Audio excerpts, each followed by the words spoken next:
why don't we go ahead and get started, and Neil should be here in a minute. Okay. Okay.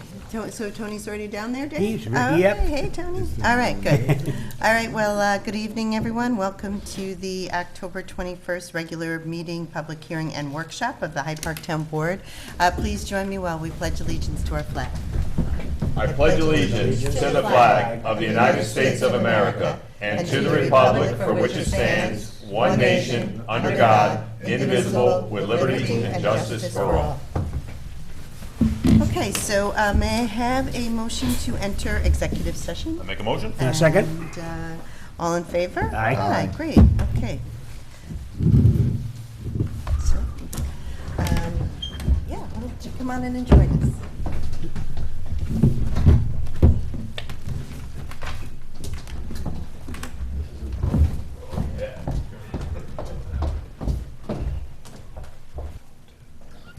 Thank you. Thank you. Okay, so may I have a motion to exit executive session? I make a motion? Second. And all in favor? Aye. Okay, so may I also have a motion to accept the minutes of October 7th? I make a motion? Second. And all in favor? Aye. And we have a bunch of public hearings on the menu.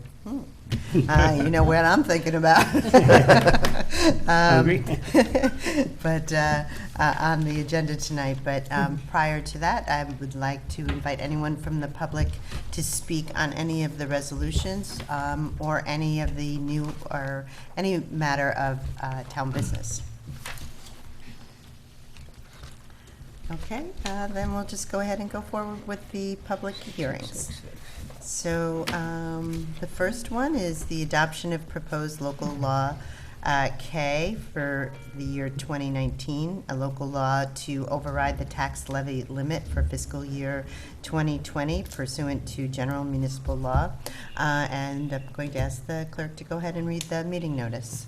Please take notice that the Town Board of the Town of Hyde Park shall conduct a public hearing on the adoption of a proposed local law K of 2019, entitled a local law to override the tax levy limit for the fiscal year 2020, pursuant to General Municipal Law, Section 3-C, on October 21st, 2019 at 7:05 p.m. at the Town of Hyde Park Town Hall, located at 4383 Albany Post Road, Hyde Park, New York. A copy of said proposed local law is available for inspection and review in the office of the town clerk during regular business hours. Any person desiring to be heard on the adoption of said local law shall be provided with an opportunity to do so at said public hearing. By order of the Town Board of the Town of Hyde Park, September 23rd, 2019, Hyde Park, New York, Donna McGrogan, Town Clerk. Okay, well, thank you. So I will invite the public up to speak on this local law, but would just like to let everyone know that this is a requirement for the town to pass this in the event that we would exceed the tax cap. The current budget does not exceed the tax cap, but we do this as a prophylactic measure in the event that there was some sort of error or that prior to the adoption of the final budget that we do go ahead and decide to exceed the tax cap. So that's the background. We've passed it every year and have then at the passage of the budget we have instead repealed it. So that's that, and if anyone would like to speak on that law, please join us at the podium and state your name. Hey, Warren. Okay, so may I have a motion to close the public hearing? Make a motion? Second. And all in favor? Aye. Okay, so we are working on our second public hearing. Please take notice that the Hyde Park Town Board will conduct a public hearing on October 21st, 2019 at 7:10 p.m. at the Hyde Park Town Hall, located at 4383 Albany Post Road, Hyde Park, New York, 12538, for the purpose of determining whether or not the following property at 7 South Cross Road, parcel tax ID 606602928772, is in compliance with the standards enumerated in Section 84-3B of the Town Code. After the public hearing, If this property is determined not to be in compliance with the standards, the town board, in its discretion, will adopt a resolution authorizing entrance on said property in order to bring the property into compliance with the standards of Chapter 84 of the Town Code, and to provide the costs incurred in such action, and to assess all costs and expenses against the property in accordance with the provisions of Section 84-6H of the Town Code. Any person desiring to be heard at said public hearing shall be given an opportunity to do so. Copies of the documentation supporting said action are on file in the office of the Hyde Park Town Clerk during regular business hours for inspection purposes. By order of the Town Board of the Town of Hyde Park, dated September 23rd, 2019. Hyde Park, New York, Donna McGrogan, Town Clerk. Okay, well, thank you. I did get an update from Rich Longendijk today, and he said that the property owners were in town court just a week or two back, and that they had come to an agreement that they would be there last Thursday to begin the repairs to the property. So Rich arranged to be there and arranged to have 2 police officers escort him there, but they didn't show up. And so Rich said it's still in the condition that it was when he provided the notice to the owners. He said that it is now, and Wells Fargo has completed their foreclosure action, so that is the update that I have. So would anyone like to speak about this situation? Okay. So I would then ask for motion to close the public I hearing. make that motion. Second. And all in favor? Aye. And I would also ask that we add Resolution 1021-8 of 2019 that authorizes entrance to the property located at 7 South Cross Road, Staatsburg, to bring the property into compliance. So, I make that motion. And I second. And all in favor? Aye. Okay, great. So the third, let's see. This is the town core, we're just continuing the public hearing on the town core zoning district. And last week, we met and discussed some final revisions, and you've spoken to the planner who's preparing the documents, and so probably at our next meeting, we will. What's the date of our next meeting? November 4th. Yeah, Yeah, hopefully she'll have it. by then. hopefully by then. So would anyone like to speak on this? This is a proposed revision to the zoning code, creating a town core district. And the zoning is available online, and but we will have some new revisions.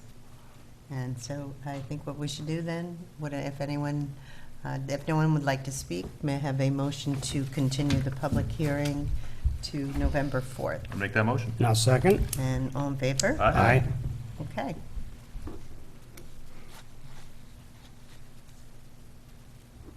And then number 4.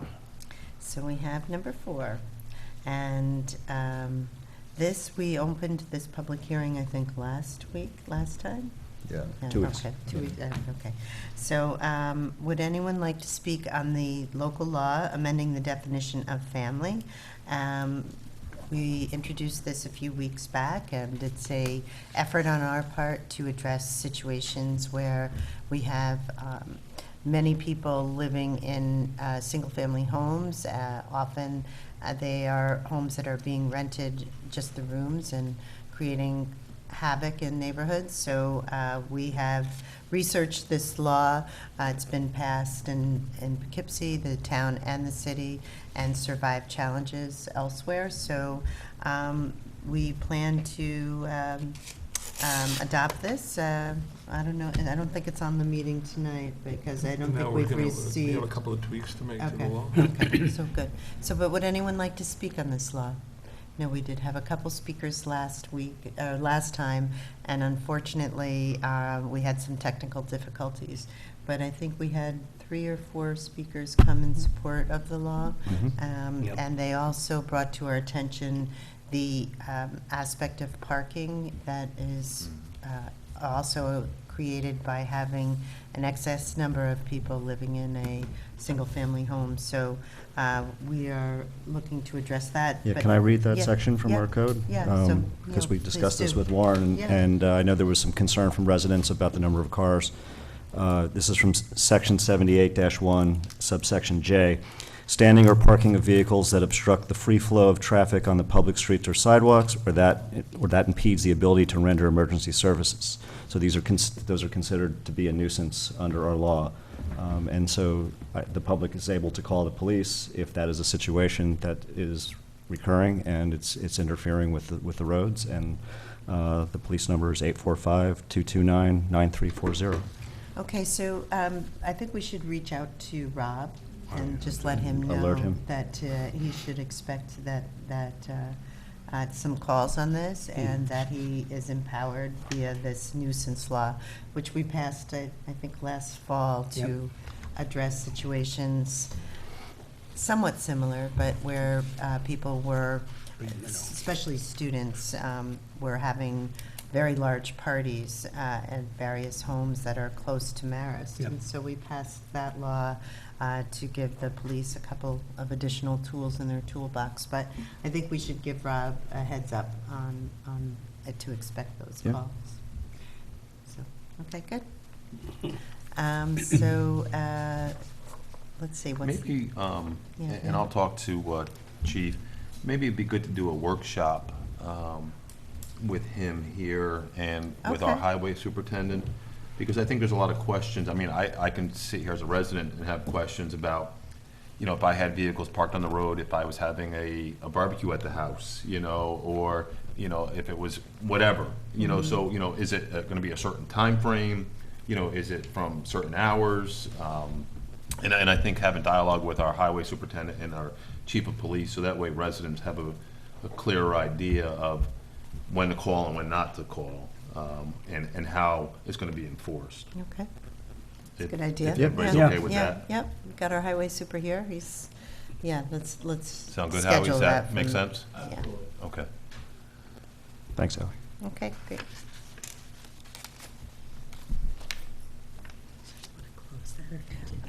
Yeah, so we're going to continue that public hearing November I make a to motion November to, 4th. make a motion Yeah. to continue. Continue the public hearing. and- Second. And all in favor? Aye. Okay, so the last public hearing is we are continuing the public hearing for the filming and videotaping law. And would anyone from the public like to speak on that local law?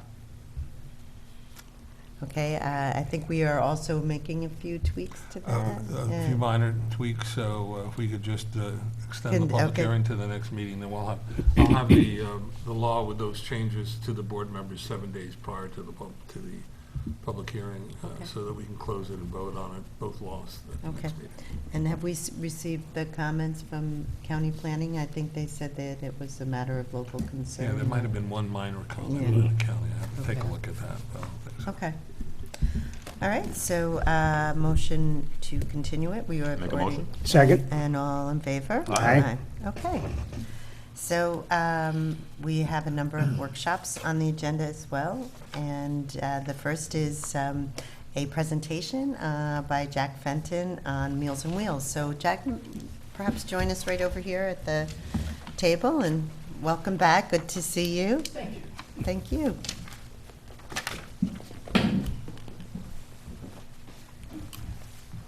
So Meals on Wheels, how long have you been doing this? Very well, thank you. Appreciate the opportunity of meeting with you all this evening. How are you? We're happy Good. to see you. Good. Yeah, thank you. I don't know that I could remember what I was doing October 5th, 2019, but 2000, in the year 1975, October 5th, Meals on Wheels of Greater Hyde Park delivered their first home-delivered meal. So we're 44 years into doing this now, and continue to provide that service. Several of you have joined us on making deliveries, and you can see the service that we provide. I just want to share two quick stories with you I don't drive regularly any longer because I'm the president of the board and have a lot of other activities that are required. But the last two times I delivered, Last week I delivered, when we got to the very first house on the route, we have 5 different routes that we deliver to. Very first house, relatively new client, 2 weeks into receiving services. Knocked on the door, our instructor's order, knock on the door and enter and announce Meals on Wheels. Knocked on the door and it was locked. Knocked louder, not uncommon that people don't hear it the first time. Still no answer. I went around to the back door and knocked and still no answer. So our protocol is that we then call the house to make sure if the person's there, they may have fallen asleep. So we did that, there was no answer. Then the next step is to call one of the emergency contacts that we have in our delivery book. We did that, and the answering machine clicked on both when we called the person's house and on the emergency contact. What concerned me was that the inside of the house, all the curtains were drawn, so it was very dark in there, kind of like you'd have your house when you go to sleep and you don't open up the curtains when the morning starts. So we were concerned about it, so we went and delivered the rest of the meals on that route. When we returned to the church, because he only lives about 1.5 miles from the church, I called the number again, and he answered and apologized profusely. "Oh, I got back later than I thought I would. I missed you by 15 minutes based on the time that you called. I'm so sorry. Oh, I'll never do that again. I didn't put a cooler out there." Not a problem. I'll be right over there with your meal. So he was very happy for that. So it's just a way of us checking on things. So we always like to say we're more than just a delivery of the meal, which is of service to people itself. But there was a case where, we checked, and the son, who was the emergency contact, knows that we checked on his dad as well. So that made the son feel very good. And the guy still got his meal, and it was still hot enough that he could still enjoy it. So that was just last week. Back in August, Congressman Delgado delivered meals with us. Since he lives up here in Rhinebeck, and we now provide services in the village of Rhinebeck, he joined us, which we appreciated. And the very first stop that we came to, the gentleman answered the door. His wife had passed away a number of years ago, and his whole right ear was filled with blood. And, caked on blood. So the congressman says, "What happened there, buddy?" He said, "Well, no big deal. I just fell last night." But it was a lot of blood, caked on the ear. So we asked if he called the doctor, went to the doctor. No, we don't need to. It's no big deal. So what we did is the person I was riding with, her son happens to be friends with this gentleman's son. So he called him to let him know about the situation. Of course, the son said, "I just talked to him. He didn't say anything about that." Well, that happens all the time. So, again, luckily it turned out that there was no permanent damage or anything major there, but at least the son got the chance to come over and check with his dad, wash off the caked blood that was sitting on his ear and check it and have the doctor look at it, and it was fine. But it's just another example how it's more than just the meal. It's that 5-day-a-week contact with somebody that helps to deal with senior isolation, which continues to be a problem. So we deal with both those difficulties in senior nutrition and isolation. And that's 5 days a week it comes to people's homes. So I thought I'd share those 2 stories with you because it's just reflective of the kinds of things that we do. I also want to leave with you our very first ever Meals on Wheels newsletter, which we just had printed. I picked up yesterday from Minuteman Press right down the road. The students from Marist College with whom we work at North Road Communications, their student-run public relations firm, worked with us on putting this together. The errors in their editorial mistakes are mine. I will own those. You'll find several on the first couple pages, but if you've ever done these things before, you can read that same article 100 times and your mind just sees what it's supposed to be seeing in there. So maybe what you can do for fun is try to find the errors. But they worked together with us and put that out, which we appreciate. There's lots of information in here for our clients and also for our volunteers. October is our Founders Month, so we have dinner this week at Capola's on Wednesday night where he provides a percentage of the proceeds to us. We have a raffle that we'll be doing outside of Stop and Shop this Sunday. We also, in the past, we've delivered blizzard bags to people. Blizzard bags are shelf-stable food that we had the nutritionists and dietitians up at ShopRite in Kingston designed for us. If you put me in charge, it would be a box of Cocoa Puffs and some Snicky snacks. But they designed shelf-stable food that can stay in your cabinet until it's needed. And we give those to people, because ShopRite gives them to us. We provide them to our clients, letting them know that the first time we're not able to deliver because of inclement weather, that we know you have food in the house that you can access. Frankly, they could eat the food that weekend. We have no control of that, but at least we know they have something there. Last year, in addition to ShopRite doing that for us, Hannaford Supermarkets up in Red Hook. If you've been shopping, you've seen boxes. They're emergency meal boxes that customers can purchase, or the supermarket themselves. And they provided us with 60 of those boxes last year that we also gave to clients at no charge to them. Stop and Shop is doing the same thing again this year. So we'll have 3 different meals being delivered to clients to be used on the days that we cannot be there because of inclement weather. Also included in here is information about the days that we don't deliver. If the Hyde Park School District is on a 1 or 2 hour delay, we still deliver meals those days. If the Hyde Park School District is closed because of inclement weather, then it's not safe for our drivers to be out either. So we don't deliver meals on those days. If the school district is closed for vacation and the weather is bad, we'll give you a call if we're not coming. So all of that's in here as a reminder to folks. If you've ever been to the Ever Ready Diner, you've seen our red truck up by the cash register.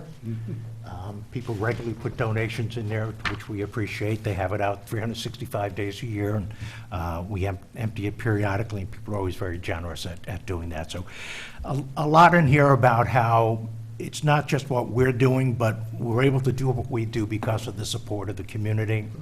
Our annual appeal letter is just going out today. As a matter of fact, we just put them up this afternoon.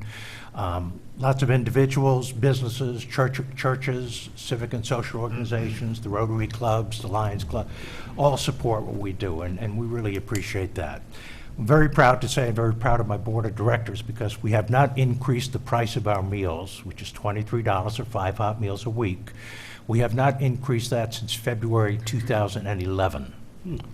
And prices have clearly gone up since then, but we've increased the amount of fundraising we do, and that's helped us to keep the cost still the same for people, so that we know that $23 is what it still costs you to receive 5 hot meals a week. You can also get, if you get the hot meals, you can get a sandwich, an extra meal for another $1. So with $28, you can get 10 meals a week.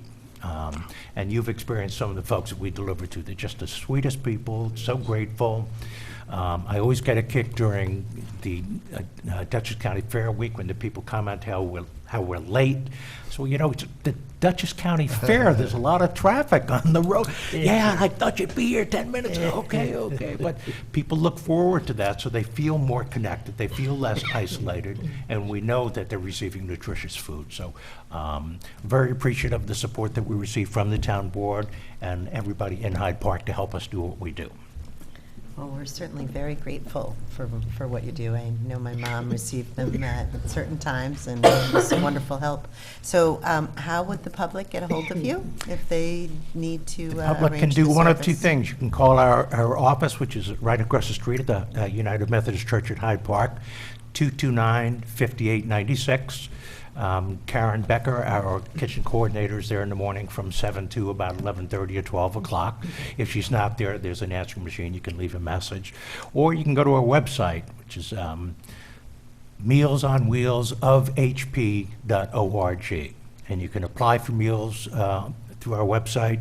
You can also apply to volunteer through our website, or you can also donate if you'd like through our website. We're able to do that through PayPal. So it's either 229-5896 or mealsonwheelsofhp.org is the website.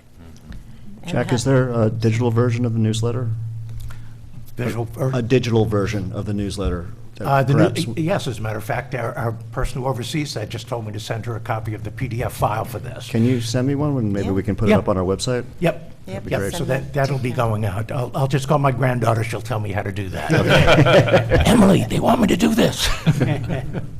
But yes, actually, Teresa, our person who oversees all of that, said, do you have the PDF? I said, first of all, I don't know what PDF is, but I'll find out, and yes, I will get that to you, so we can send that to you. Yep. Excellent, Yeah, thank we you. can put it on our. We just our started handing page. them out today, it's the first day, actually, Oh, we nice. just started handing them out.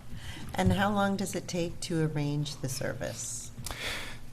Okay, typically the way it works is we'll get a call from somebody or we'll get an application online. Usually within a day or two, we have an interviewer go out. We have interviewers scheduled each month to provide services, the interviewing services. We go out, there's a couple papers we need to complete. There's no financial information that we request. It has nothing to do with that. It's just that do you have food allergies? Do you have any other things that we need to know about? Where should we come? Which door? Things like that, and then emergency contacts, and we explain why we need that. And once we have that information, it comes back to the church, and Karen works with Clayton Robertson and figures out which route they fit in best, and usually within a day or two after that you can start. So we've actually started people the following day. If we go out to the house and we feel it's a critical situation, person has no food, then we've started the next day. That's great. And it rarely takes more than a couple days for that to happen. If people are unable to afford the $23 a week, which has rarely happened, then we'll refer people to Dutchess County Office for the Aging, because they provide Meals on Wheels as well, based on they'll look at financial criteria and stuff, but that usually does not happen. $23 is pretty reasonable. I would say, yeah. And I know that the food is really good because I've been there when Karen's cooking it, and it's, I know the people really enjoy it. So thank you. Thank you to all the volunteers. How many volunteers do you have? Every week, we have 60 different people come in. Wow. We have 10 people on each route, so that's 50 people, amazing. 50 different people a day. And then we have 2 people come in and kitchen help making the desserts and packing the lunches and desserts for Sure. people.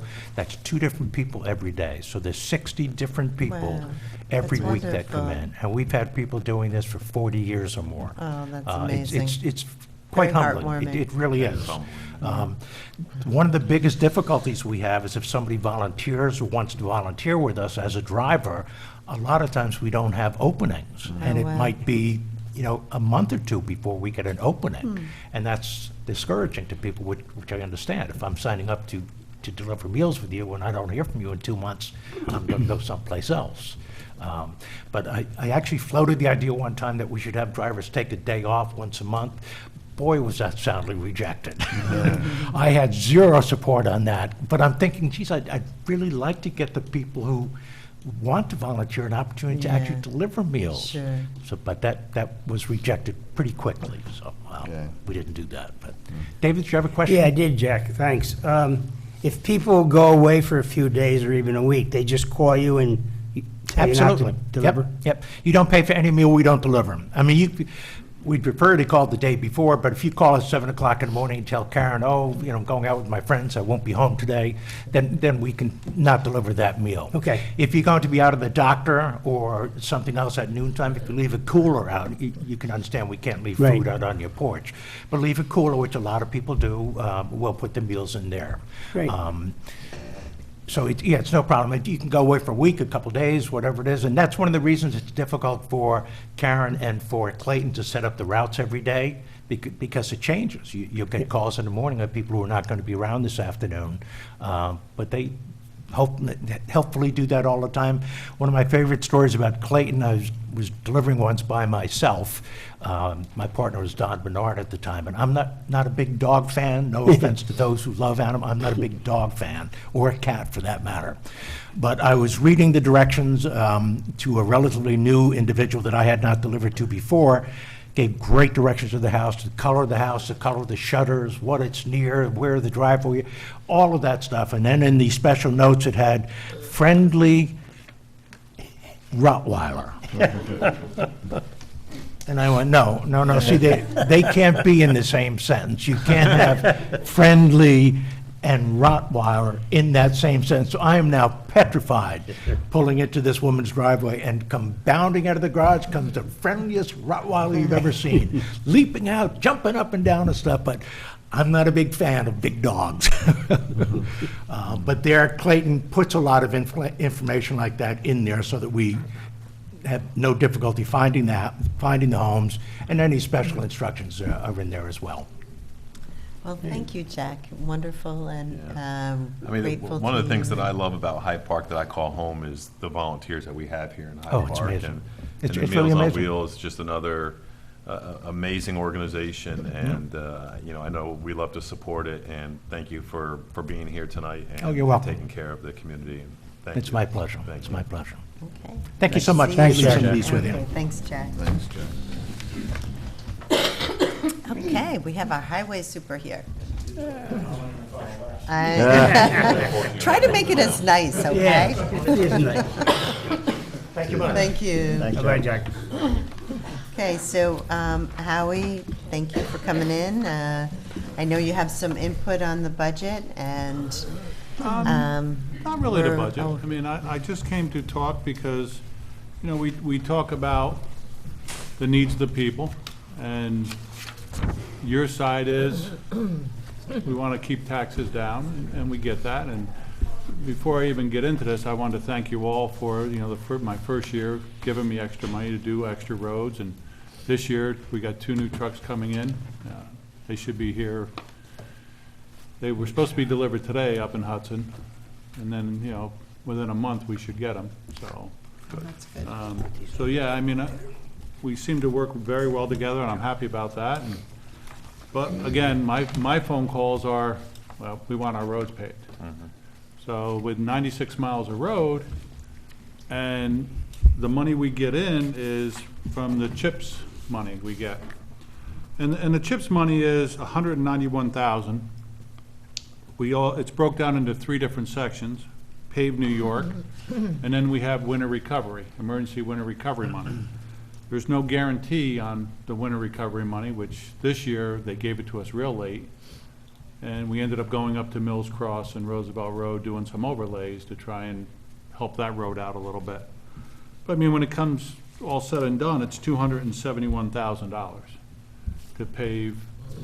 It basically does 1.5 miles of roads. So at 96 miles, we're talking a 65-year turnaround on roads. And roads don't last 65 years. So we've talked about it, all of us, and, you know, I mean, last one we talked, but there was no camera and no TV time, so Hey.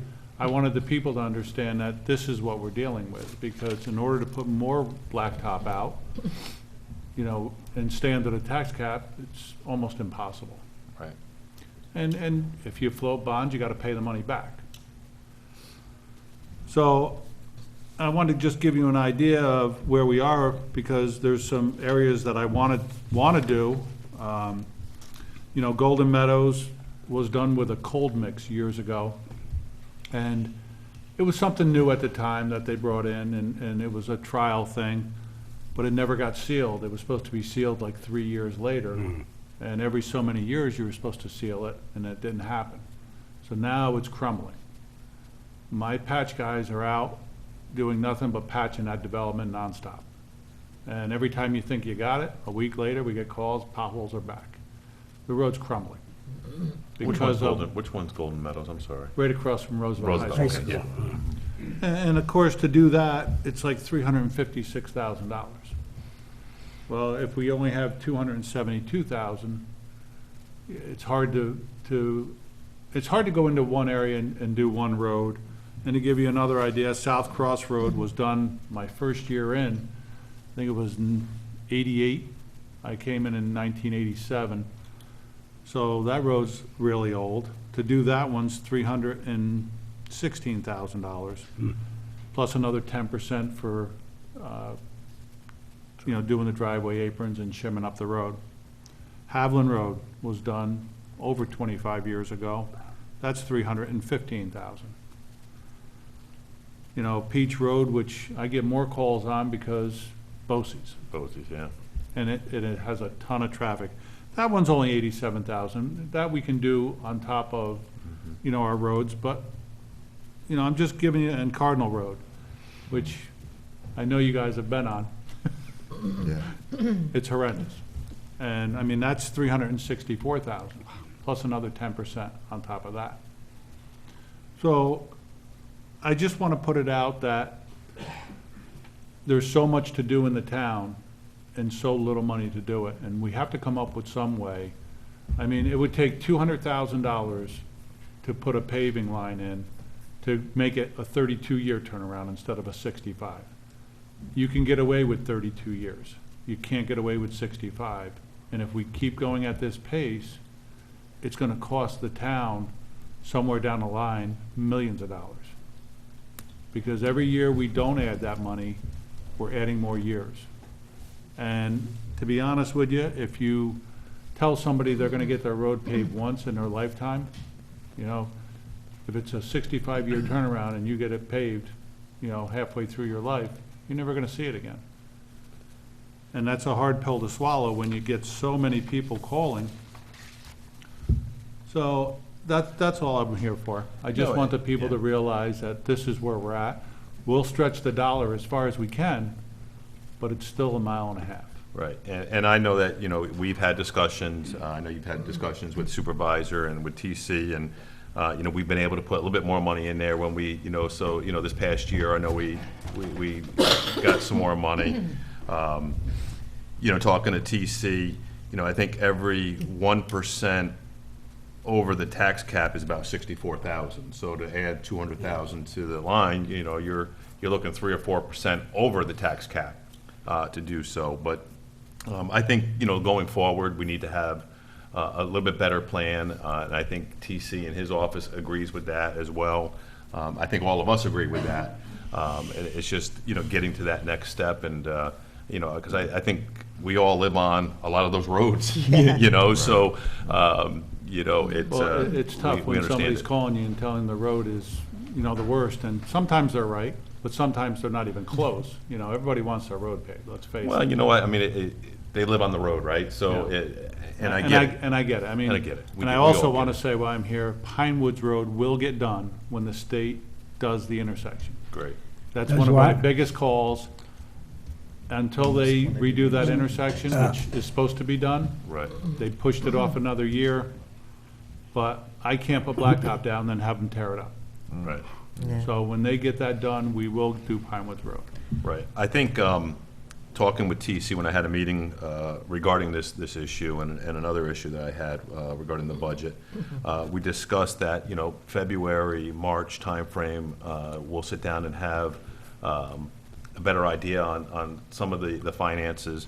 But I think at that point, we should maybe have a workshop and maybe, you know, with the board and with the, you know, the comptroller's office, you know, maybe bonding is the way to go. And I know that you discussed that maybe not having a large bond, but maybe it is worthwhile to bond like the town of Poughkeepsie did and get a lot of roads done at one time. Because I just don't see where we're not gonna have a huge windfall of money at one point where we're gonna have $500,000, $600,000, $700,000, $800,000. Well, I think that the dilemma is building it into the budget. I mean, I think in a lot of ways that is the practical way to go. But, you know, it's people, one of the first things they say is, please don't raise my taxes. So it is this idea of having too short a blanket.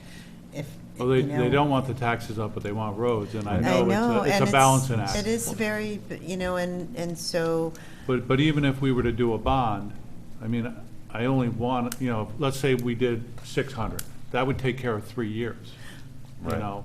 well, we did give, was it last year we gave? My first year, yeah. First year, Yeah, yeah, last year. 600,000. It was 500. five- But even that, I mean, it cost me 300,000 to do Falk Hill Road. Right, yeah. Now, you know, we take these It eats it quickly. high-traveled roads, but It eats it quickly. it eats it quickly. Blacktop. I mean, it's beautiful, the road is, Right. came out great. beautiful, and that's what we want. Right. I'm not worried about the road holding up, because it was done right. Yeah. I But was that just is on- the difficult thing, that we are still paying on bonds for Roosevelt Road and Mills Cross, right? That we're not done Yeah, I well talked- enough, right? I And we're talked to a still council paying on person that that. was on that when they passed that just the other day, and, yeah, it's only 10 years old, and the road's almost as bad as it was And I don't before. know, you know, But I so, can tell you, when we do it now, it'll last and it'll be done right. yeah. I mean, we have East and West Dorsey Lane also, that is a mess. And I it's hard to mean- go back on roads that are 10 years old when you Yeah. have some that haven't been done in Right. 30 plus. Right. Right. And What roads did you do this year? Linden, I know. Beck Road. We did Beck Road, that was the longest, that was a mile. Mhm. We did Linden and Sherwood, we did High Street, Grove Street, Highland, Rosendale. Doherty. Doherty Doherty- was last year. That was last last year. year, Last year. yeah. And then we did some on Cookingham, the backside of Cookingham. I agree. That's one of the most frequent calls that we get too, is roads, so. Roads and drainage. Roads and drainage. And, then you take down by the train Property station, there's a maintenance. one-lane road there that's horrendous, Back River Hill. Yeah. Where the road's pushing out. I mean, it's the bank, it's just going towards the bank. Yeah, So, I mean, I could name a million roads, but there's really no sense. I'm looking at some of the bigger high-travel roads that my budget can't do in 1 year. Right. yeah. So, and a development that pretty soon is gonna happen, like Henry Rockland and Vista, the whole top came off completely, because it was the same stuff, it was the cold mix. That coal patch, yeah. Yeah, it was a cold, it's not blacktop. Right. But it's a cold mix that went through the same process. Yep. And it's just crumbling. And those roads came off completely during the winter. We had to actually take the Bobcat and pull all the blacktop out of the woods before we put a new road down. So Well, I think we're eventually- all on the same page with you. I mean, you're not getting any pushback from this board, I don't believe, No, on it's this. just really, it's a matter of staying, controlling taxes. And I'm That's okay the- with that. Like I said, We if just need it to have a better- ends up to need be to have a bond, or a game we can plan. add something, and then maybe take a bond to make up the difference in a certain amount of time. I Right. don't need 500,000 in 1 year. I mean, it's great, but it's a lot of work. Yeah. I don't want to sub out the work, because I want it done right. I want to make sure that it's done the way we do it. Right. Well, so the plan going forward for this year, and unless the board can contemplate the exceeding the tax cap, but, with TC, we discussed looking, when we closed the books in Right. February, March, see what kind of revenues are remaining, and that we would delegate those to you for roads. It's not exactly what you're looking for. I Anything think- will help. But I think it will, and the last number of years, we've really been able to live within our budget quite well, and I definitely want to thank you for all the work that you do to save money on various things that we didn't do before. So, I mean, that is the Well, challenge. My guys are really conscious about it. They go out, they do as much as they can. I mean, we started the Christmas tree pickup. Next year, we're gonna do the leaf pickup. So that's a big thing that we're gonna take on, and so that's why I need to do the blacktopping earlier, because right now, we're still backing up Beck Road. Right. And it's getting cold. And, and as you mentioned, when you came into office, there was a lack of investment in the machinery, in the capital machinery. And so we feel good that we were able to give you those necessary tools for you. It's been a godsend to have the nice two- equipment And to have that two guys are plows taking care of. coming in, that's going to make a huge difference in your operation. So, that's what it really is. It's always about making those choices based on priorities. I mean, when you think of, the backhoe, the chipper, the The roller. plow trucks, the roller, the police vehicles, I mean, there's a lot of big purchases that eats up, which could be a lot of blacktop, you know what I mean? And it's Yeah. just, But wintertime is key here. Oh, it sure It's the is. one thing that this town is known for. I mean, our roads are in great shape come winter. you guys do amazing. Yeah, Amazing no, job. We're very happy about that, and we appreciate all you guys Yeah. have done, but I just wanted to let the people know that with 96 miles of road, it's a waiting game, Right. Yeah. so. No, All right, well, it's- thanks, hey, Howie. knowledge is key, so Hey, thank Howie, you. one- Thanks, Thank Howie. you. One question, I didn't get one statement. You said if you had an extra 200,000 per year, Yes. that would enable you to cut the time in half of that 60-year run? 65-year down to about 32 years. Okay, Yes. all right, thanks. Thanks, Howie. Thanks. Appreciate it. Thank you. Thanks. Okay, so Neil, do you want to just give us an update on the drainage improvements in Staatsburg? Do you have 5 project? seconds? 5-second update. We're still waiting on signatures on the easements. There was a little bit of back and forth between one of the property owners and Warren, and Okay. that was straightened out. And I was told earlier this week that we would have the signed easements soon. Okay. So, Well, it's frightening how how long everything takes. Just even speaking to how he's mentioning the Pine Woods intersection, the town was promised that in 2006. And so now it's scheduled for 2022. And I. 2022, not next year? No. Really? Yeah, it's now 22. So, and then we've been working on our next TAP project, as everyone knows, to go from where the last one concluded to just a bit north of the Pine Woods Light.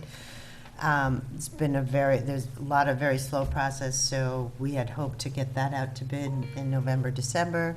Probably that won't happen till February or March, but it's just these projects take forever, it seems. So, I do hope that we can get that in the hopper for spring of next year. Yes, And, before the rains. it's, unless Right, there's. it's not going to happen until next year anyway. No, so- I know, but But if it- we don't try to get it Yes. finalized like by February, you won't get, Then it's not gonna putting it happen out to till- bid. No, Right. there's not, so, anyway, that's good. That's good that you keep the pressure up. Yep, I'm trying. All right. And then Ken and I met with Under Sheriff Imprati last week, and I see Yvette's out there. Yvette's here, and yeah, so Ken, you want to Yeah, give an so, update on we have listed 300 Creek Road, but I think it's either 34 or 36. I'm not sure the actual address of that property there, but, I had it checked a few times. It's 300. Is it 300, really? Yeah, well, it's 300 Creek. That's what the address Oh, they 'cause it's on the use. backside. Yeah, yes. Oh, that Okay. makes sense. So Okay, I had it okay. checked. Gotcha. Donna checked it, and Pat checked it, so. So, there's been a lot of issues over there lately. I guess that has been a shooting range for quite some time, but over the past, I'm going to say, year or so, the county has allowed a lot of other agencies to use the shooting range for their target shooting. So, town of Poughkeepsie's been using it, city of Poughkeepsie's been using it, the sheriff's department, of course, Secret Service, FBI,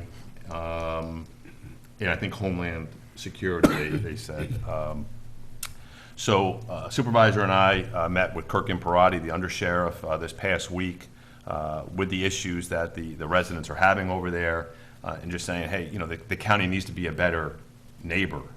It's just, they're doing night shooting there. They have their, what do they have through the sheriff's department when they have the class goes through there? Oh, their academy. Their academies have gone Yeah, through there, yeah. so there's just a tremendous amount of firearms being shot off over there. So Kirk was very responsive to our needs, I thought. Kirk stated that starting January 1, he's actually going to put the letters out to the surrounding agencies that they will no longer be allowed to use the shooting range. So the town, the city, and all the other agencies that I just mentioned will no longer be allowed to use that facility. So he thinks that'll cut down on the shooting by over 50%. He said that their shooting range should only be used maybe twice a week now at this point. There should be, I think he said there'll still be 2 or 3 times a year where they'll be doing some night range shooting because they have to do that part of their active shooting drills that they have. And he did talk that he wants to meet with Marcus and Will Truitt and with us about maybe trying to get into the budget or try to figure out a way to do some sort of shared services between the municipalities and the county to do some sort of indoor shooting range over at their facility, which I think makes sense. That way they can use that at any point. Well, but they also did mention doing an indoor facility at this location. Right, and they But- talked about maybe building a facility at this location, which I'm not sure if that would happen or Well, not, but. there would have to be a Monroe, they would have to comply with our code in order to Right. do that. And Kirk also talked about meeting with Bob from, I believe, DPW about maybe Yeah. building higher berms, so that way you wouldn't have the sound, reverberating so much from over there, and I think that would help somewhat. But, I was really pleased that at least he was gonna go out to the other municipalities and other agencies and say, hey, you can't use this range. So that will at least reduce that by at least 50%. So I think over the next couple months, we're going to have more dialogue with Kirk Imparati and the county executive, and we'll make more strides. And in that time frame, when we do that, we'll keep you guys up to date. Kirk also did mention if there was a way to get some sort of email list or communication list with the residents over in your area, that they can reach out to you, let you know when they're gonna be doing night range shooting, or if they have an academy coming through, so at least you guys know, so that way if you're planning a barbecue on a Saturday, you don't have, 500 people over there shooting at one time, so, we understand, we're fighting for you, I think we made some pretty good strides. Yeah, I think they seemed sensitive to it, and they were aware that how problematic it is. And so I think they also felt that they've been using it for 50 years or 60 years or something like that. So, but I think it was a good dialogue. He seemed very concerned, and we're very grateful that they're going to address it immediately. So I think it was a good conversation. Kirk even agreed that he could come and do a workshop Yes. at the town board meeting, Because I thought it was important that the residents have an opportunity to speak to the sheriff's department about the quality of life over there. I mean, it's easy for Supervisor and I to go in there and say, hey, this is a problem. But I think when they see the residents speak about their quality, I mean, Yvette, when you left a message at my house, my wife goes, was that gunshots? I said, yeah. So, I mean, I remember just driving over that day because that was so alarming. And I think Kirk and the department really needs to hear that and understand what's really going on over there. And I think they kind of did, and that's why they're not allowing other agencies to be using the range starting January 1st. But I think more should and can be done. Yep, good. So, Okay. we're thank working you. on it. Thanks. Okay, so shall we start on the resolutions then? Okay. Resolution 1021-1 of 2019, resolution authorizing the Town of Hyde Park Town Board to approve and set the public hearing for the 2020 preliminary budget for the Town of Hyde Park. Second. And all in favor? Aye. Resolution 1021-2 of 2019, resolution authorizing the Town of Hyde Park Town Board to adopt an employee identification badge policy for the Town of Hyde Park and amend the Town of Hyde Park's employee handbook to include said policy. Second. And all in favor? Aye. Resolution 1021-3 of 2019, resolution authorizing the Town of Hyde Park Town Board to create the position of payroll clerk in the Personnel Department and appoint Heidi Peters to said position. Second. And all in favor? Aye. Resolution 1021-4 of 2019, resolution authorizing the Town of Hyde Park Town Board to appoint Mara Rothman as permanent deputy assessor for the Town of Hyde Park. Second. And all in favor? Aye. So I just did want to recognize these two employees, that they both recently took the civil service exams for their positions, and were number 1 and number 2 on the list. Yeah, So they fantastic. did really well, and they're very good employees. So. Resolution 1021-5 of 2019, resolution adopting local law number K of the year 2019 entitled "A Local Law to Override the Tax Levy Limit for Fiscal Year 2020 pursuant to General Municipal Law, Section 3-C." Second. And please do a roll call. Councilman Krupnik. Aye. And Councilman Ray. Aye. Councilman Marine. Aye. Councilman Schneider. Aye. And Supervisor Rohr. Aye.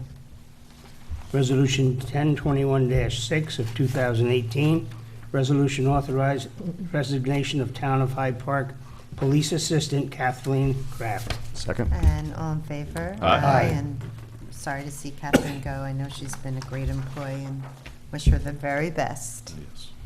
Resolution 1021-7 of 2019, resolution authorizing Town of Hyde Park Supervisor Aileen Rohr to attend the Hudson Valley Pattern for Progress Conference from Blight to Bright, Reclaiming Your Neighborhood on Friday, November 1st, 2019.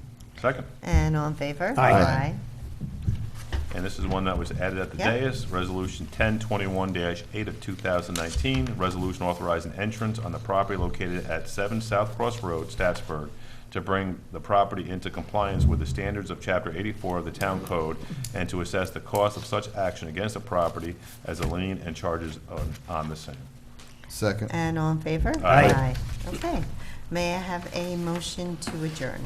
Make a motion. Second. And all in favor? Aye. Good night. Thanks, everyone. Thank you. Donna?